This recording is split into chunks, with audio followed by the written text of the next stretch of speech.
Hello, welcome to Introduction to Composites. Today is the last day of the ongoing week.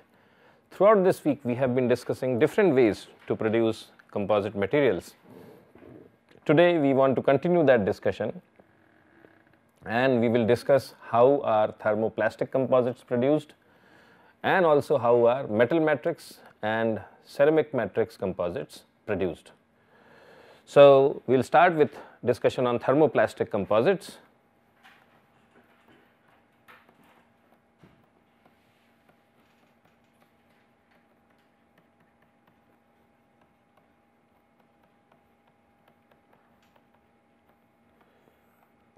Now, these thermoplastic composites may have short fibers, they may have continuous fibers.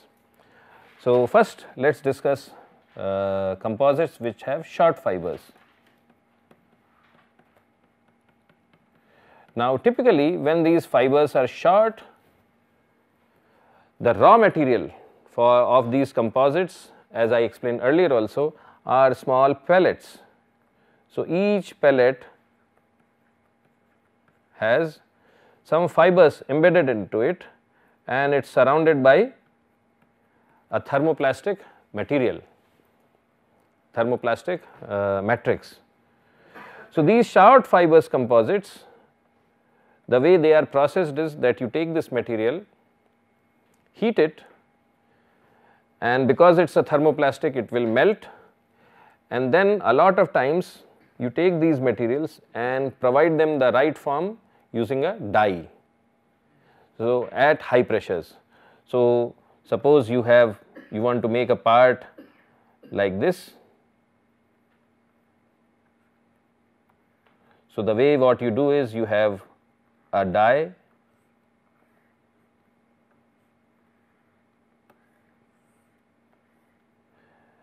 and you have a top part, excuse me, I will just do this again. So, you have a bottom part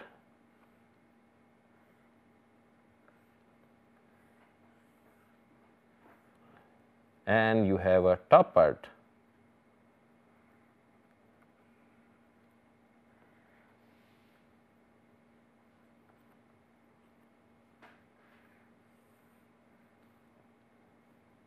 So, this is the top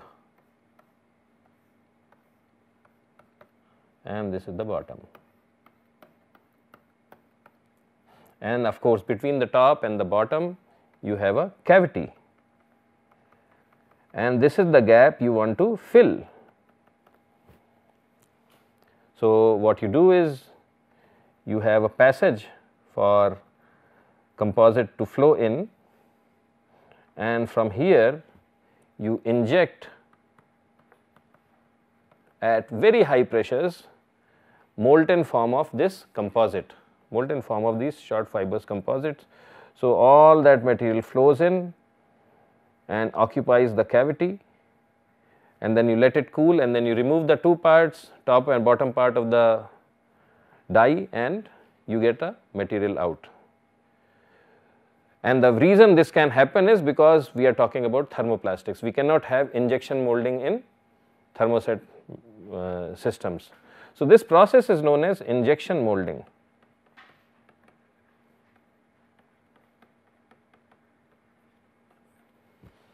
And a very large number of regular parts, products, chairs, pipes, all these things, not pipes or complicated shapes, they are made from this particular process. This is a very popular process, and common thermoplastics which are used have matrix systems made up of either polypropylene or ABS or polycarbonates or polyphenylene oxides PPO or polystyrene and so on and so forth. So, these are very common thermoplastic matrix materials which are used, and they are embedded with fibers.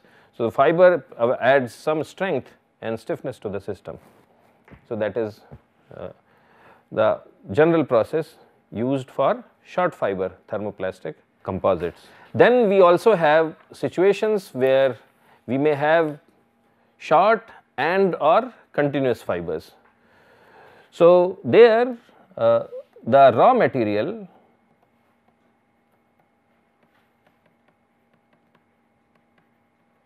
is a sheet. Now, this is different than the sheet metal compound which we talked about, because in thermoplastics we do not worry about curing, right. It is already, if it cools it is cured, if it is hot it is fluid, right. So, here the raw material is a sheet, and this sheet is of some thickness. So, this comes in different thicknesses, okay. It comes in different thickness, you can get it, and this sheet may or may not have continuous fibers. It can have randomly oriented short fibers or it can have continuous fibers, it depends what you want, okay. But you can use this sheet to make parts also. And how do you do that? You can do it in two ways. One is through stamping.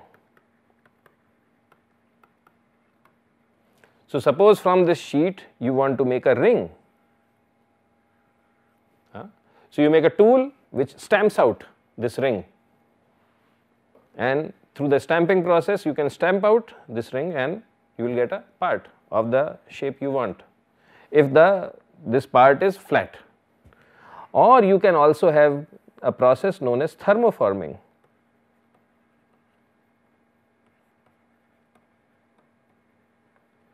So, what happens in thermoforming?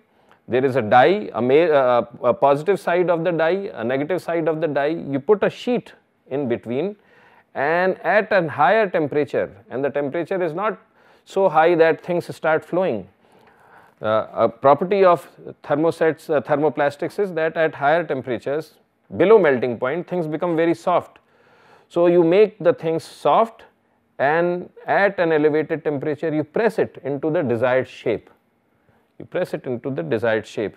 So, that is called thermoforming.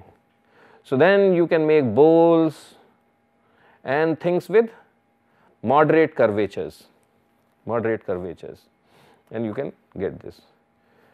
So, this is thermoforming, and this can again have short fibers which are randomly oriented or continuous fibers.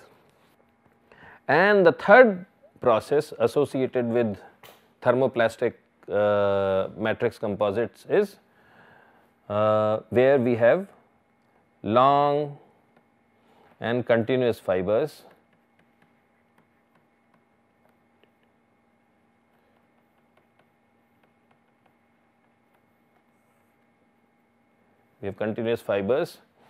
and in this case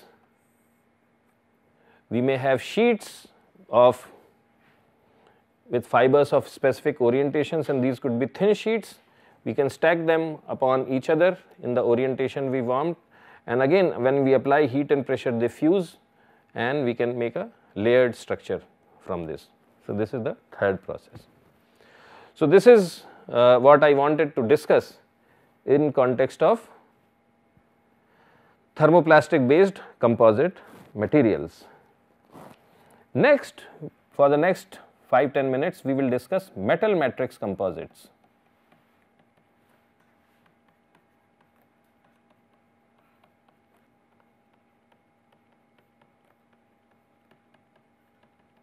Metal matrix composites or MMCs. So, in metal matrix composites, we all know that metals melt at higher temperatures. So, we have to use high temperatures for processing metal matrix composites. Broadly speaking, there are two ways to put fibers which may be non-metallic in nature. So, your aim is to embed these fibers in a sea of metal. So, one way is to melt the metal, okay. This is one way, and we will discuss both these methods in detail somewhat. The second method is by hot pressing.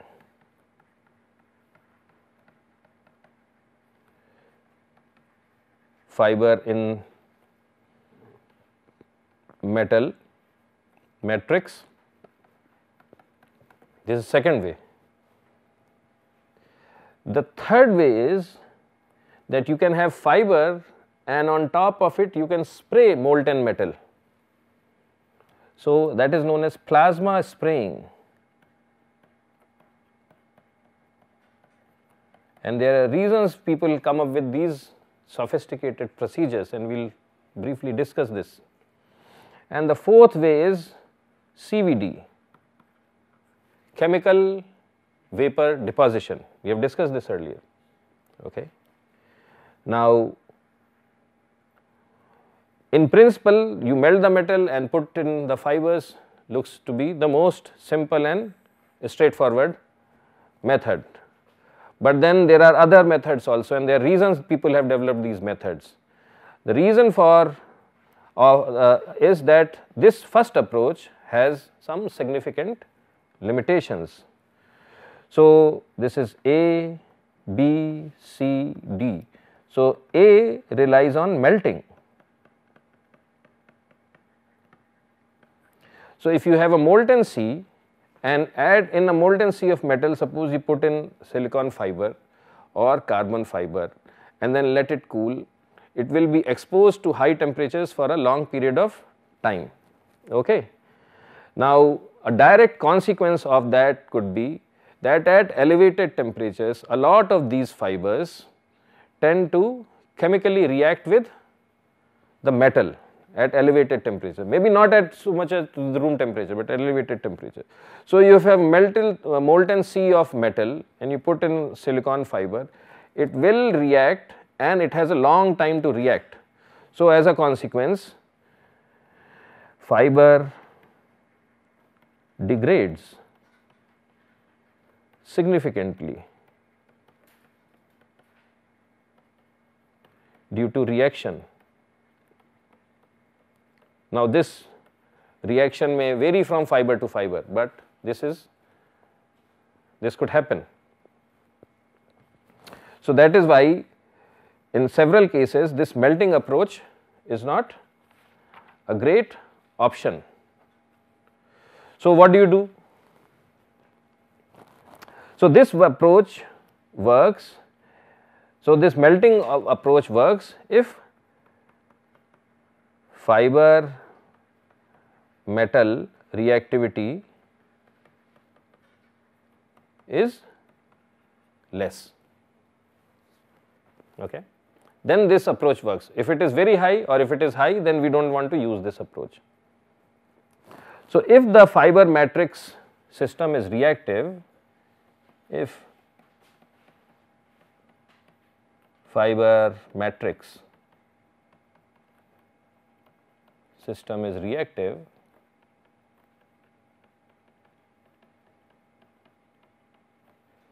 in molten state,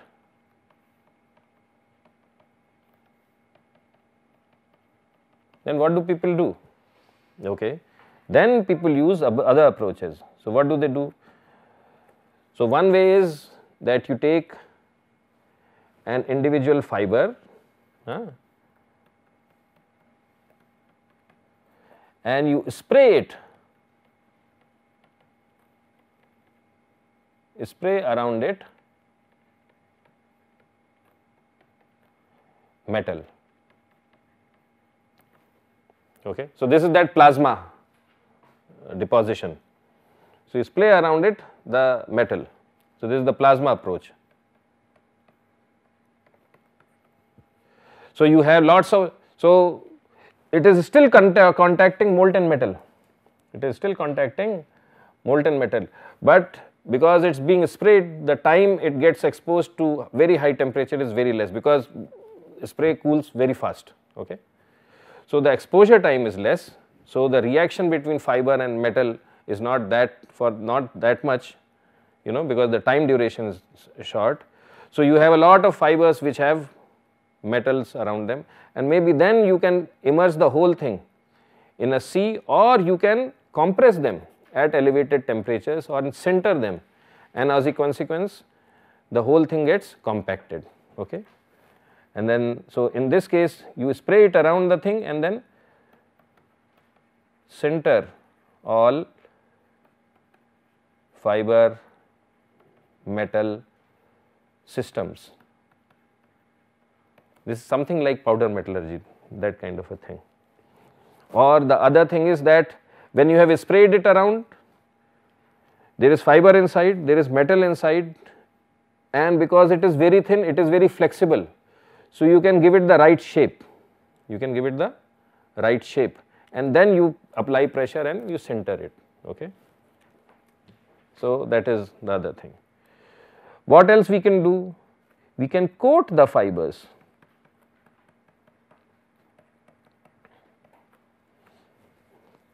To protect, for protection.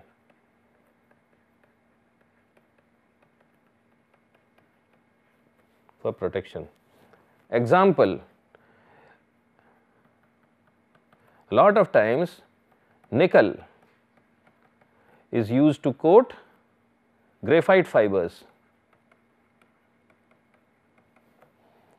So nickel is and then you immerse it in aluminum matrix. So the melting point of nickel is higher than that of aluminum, so it does not go away, and then you immerse it in aluminum matrix, and then you have a composite with graphite fibers and aluminum matrix or aluminum alloy matrix. What else we can do? We can somehow reduce the melting point of metal matrix through some additives.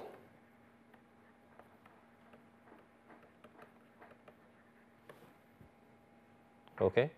For instance, if you add, example, you add 12% silica to aluminum, and MP melting point goes down from 660 degrees centigrade to 580 degrees centigrade. So these are all different strategies you use. And the last option is CVD, chemical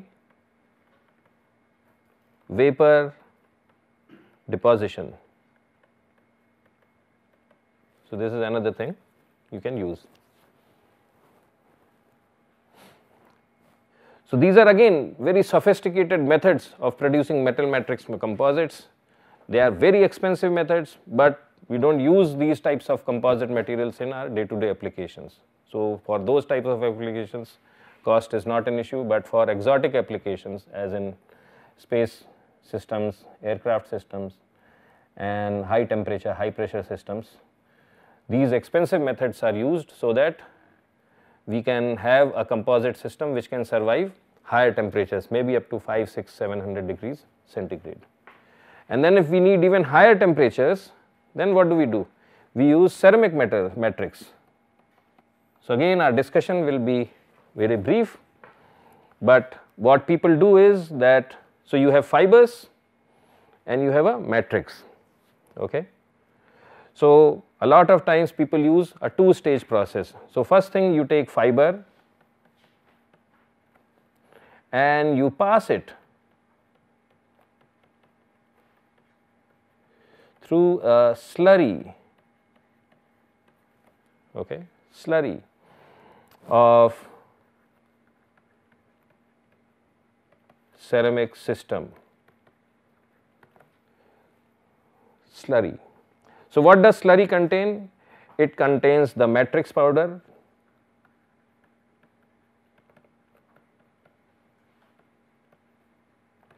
it also contains a binding agent,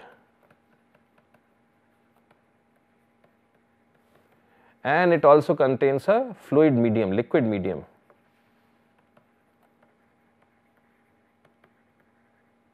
Okay. So at room temperature, you have fiber, let us say a graphite fiber or metal fiber, and you pass it through a slurry, and slurry is a mixture of matrix powder, a binding agent, and a liquid medium. Okay.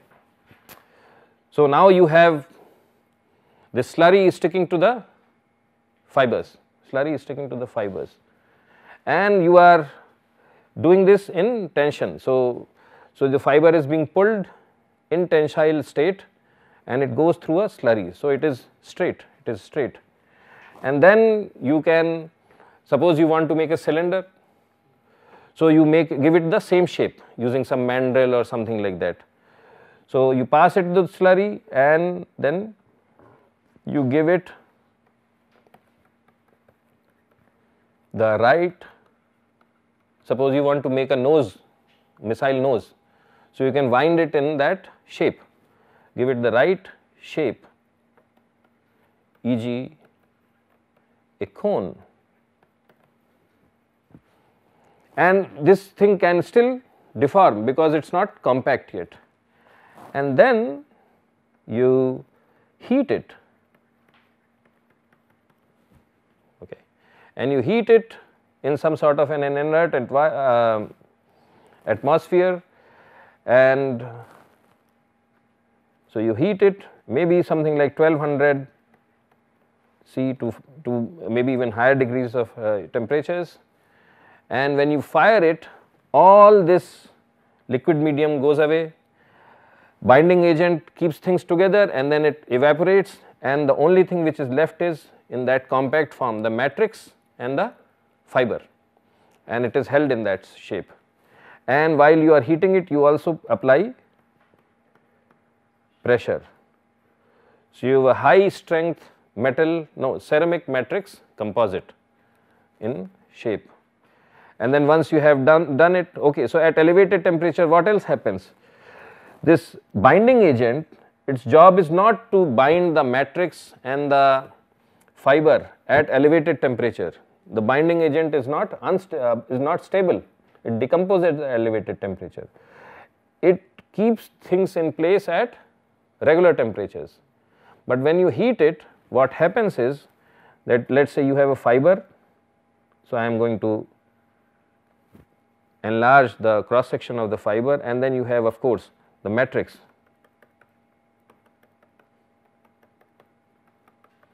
At elevated temperatures, what happens is that there is diffusion of ceramic material, of the fiber material into matrix, and matrix material into the fiber, diffusion, and diffusion becomes fast at higher temperatures. So once that diffusion happens, there is bond which gets developed at the interface. So all this extra stuff, binding agent and liquid medium, it goes away, and the only thing you are left with is matrix and the fiber, and that is the product you can use at very high temperatures. So this is important to ensure. Now one important parameter is that this diffusion will be effective only if the size of the matrix material, see, it has to go into what? The fiber, right? And this is your fiber. So this is my fiber cross section.